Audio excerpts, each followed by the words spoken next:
Across the world, the future of farming is being brought into cities.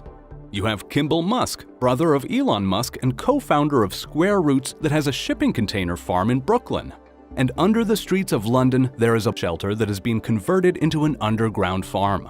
There are tiny farms under Michelin star restaurants in New York City, and a Tokyo office building which has its own rice paddy field in the lobby. This is a look at why there is big money being invested into bringing the future of farming into cities. With sunlit open fields and fresh air, why would you want to bring farms into cities? It is being done to create a more sustainable future.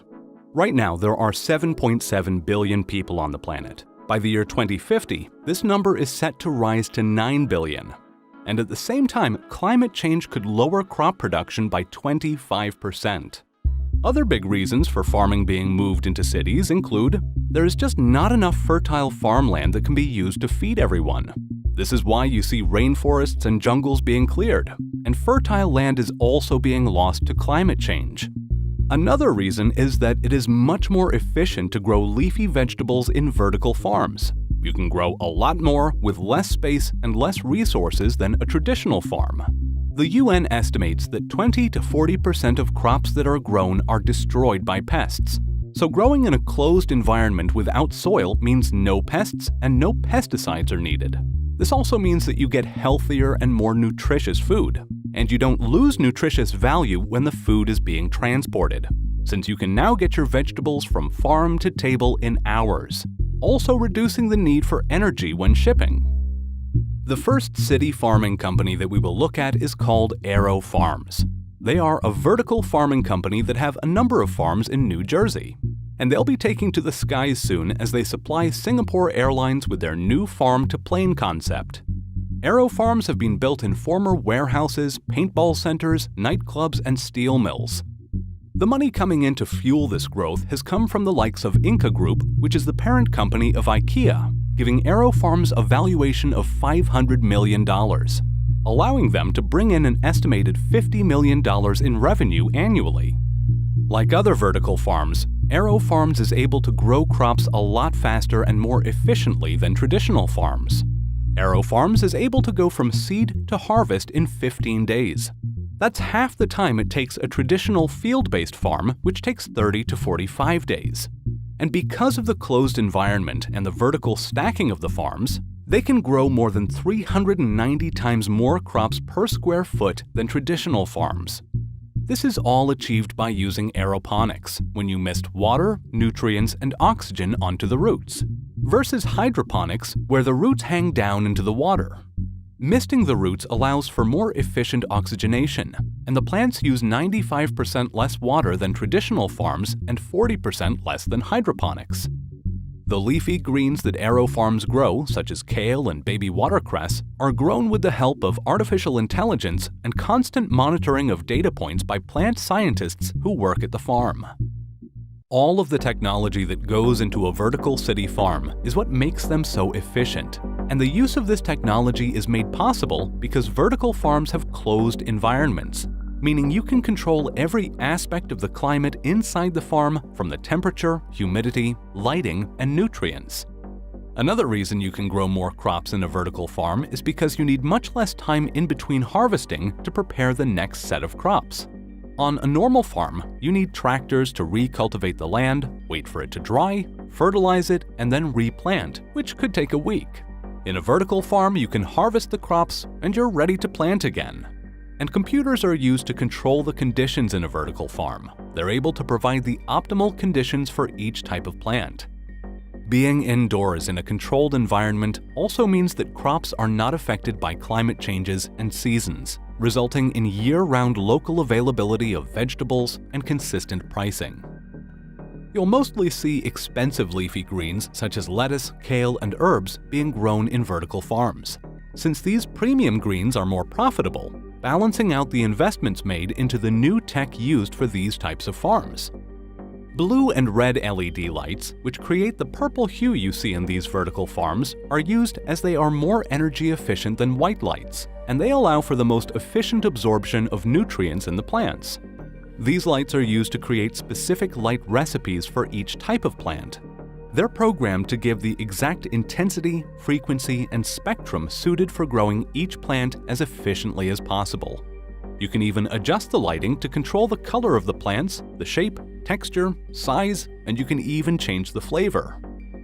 Another benefit of these automated programmable vertical farms is the low number of people needed to make them work. A problem facing many countries right now is a labor shortage for harvesting crops. Standards of living have been rising, so farm work is not as attractive as it used to be, since it is highly repetitive, manual hard work. So vertical farming is helping combat this shortage of labor. And the high-tech nature of it, and them being in cities, is bringing a younger generation into agriculture. 100 feet under the busy streets of London, a vertical farm produces 2 tons of food a month. Growing underground grows fresh greens that go from farm to fork in under 4 hours. The World War II shelter was built to house 8,000 people, but is now using hydroponics to grow leafy greens such as pea shoots, mustard leaves, broccoli shoots, and spicy purple radish, all unaffected by the weather and seasonal changes above ground, selling to grocery chains and restaurants all year round. Back in the United States, you have a company called Square Roots.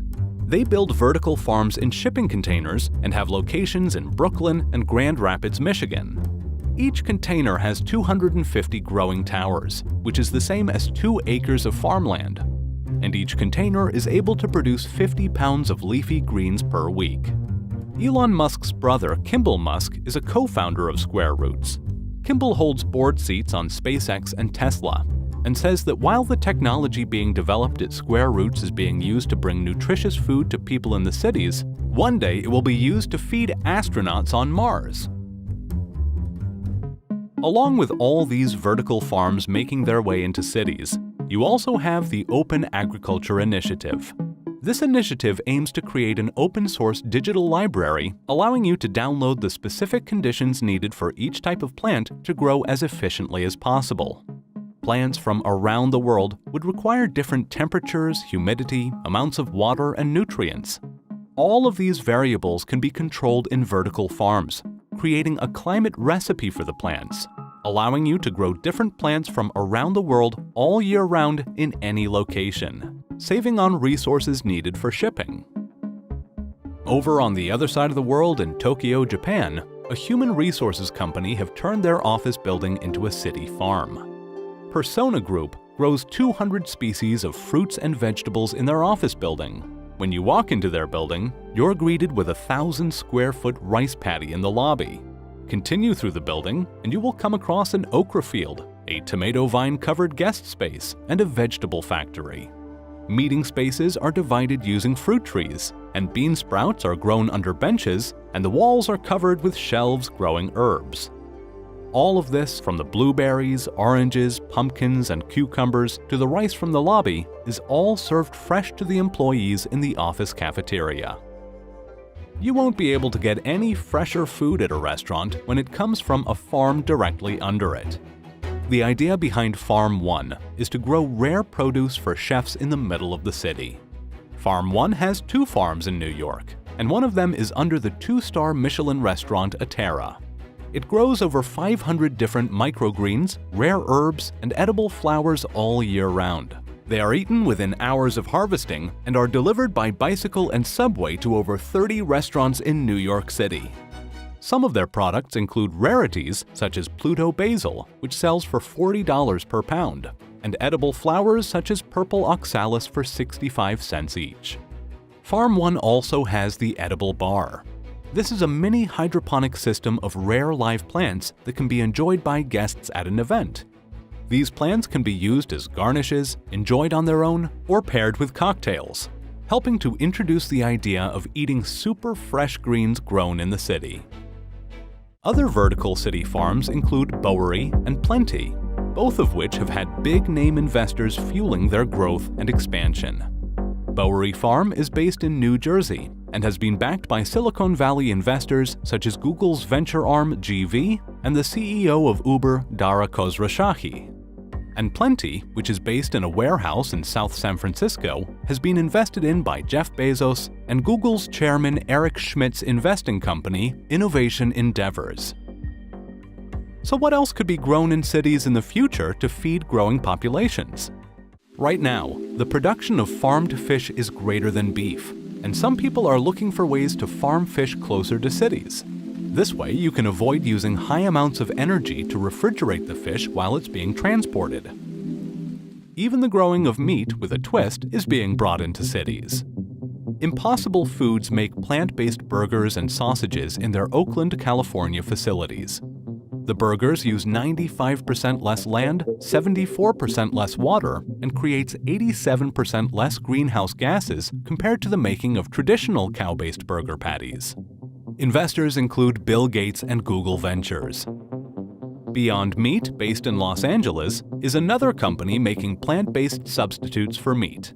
They also have Bill Gates as an investor, along with Leonardo DiCaprio, former McDonald's CEO Don Thompson, and Obvious Corporation, the investment company of Twitter's co-founders. Beyond Meat is even listed on the New York Stock Exchange, adding to the rising number of companies growing and farming food in cities.